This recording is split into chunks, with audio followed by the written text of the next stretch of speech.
भारत 130 करोड़ का देश है। कोवैक्सीन जिस फार्मास्यूटिकल कंपनी के पास इसका लाइसेंस है, हम ये अनुमान करने में असफल रहे कि हम 130 करोड़ लोगों को वैक्सीन कैसे लगाएंगे। वो लाइसेंस था, हमें देश की अन्य फार्मास्यूटिकल कंपनी के साथ शेयर करना चाहिए था और सारी कंपनियों को वैक्सीन उत्पादन की इजाजत देनी चाहिए थी।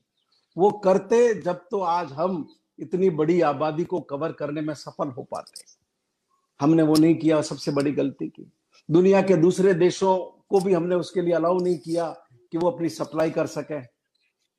और आज सिर्फ 10% आबादी, 10% से भी कम आबादी को हम वैक्सीन लगा पाए। अगले कितने ही महीने पूरे देश के लोगों को वैक्सीन लगाने में लगेंगे।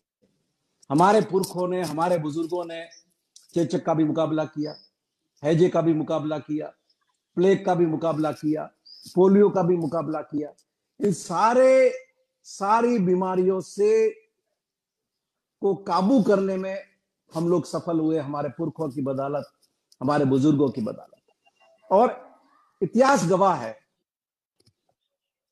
वैक्सीन जब कभी भी किसी बीमारी के संदर्भ में लगी, हमेशा भारत सरकार ने वैक्सीन लगाने का इंतजाम किया, मुफ्त लगाने का इंतजाम किया। आपको याद होगा, ट्रेनों तक में जा जाके हमारे नर्सिंग कर्मियों ने पोलियो की ड्रॉप पिलाई।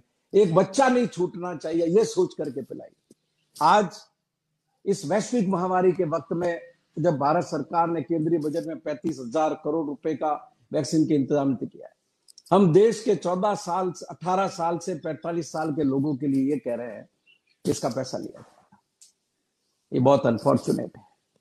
आपके माध्यम से मैं विनती करना चाहूंगा कि इस वैश्विक महामारी के वक्त में ये नहीं सोचा जाना चाहिए, किसी भी तरह से हो पैसे का इंतजाम भारत सरकार को करना चाहिए। राज्यों की ऐसी हालत नहीं है। पहले नोटबंदी, फिर लॉकडाउन, फिर जीएसटी का गलत तरीके से लगाना, इन सारे कारणों से अर्थव्यवस्था बुरी तरह से प्रभावित हुई है, राज्यों का नुकसान हुआ है। राज्य इस हालत में है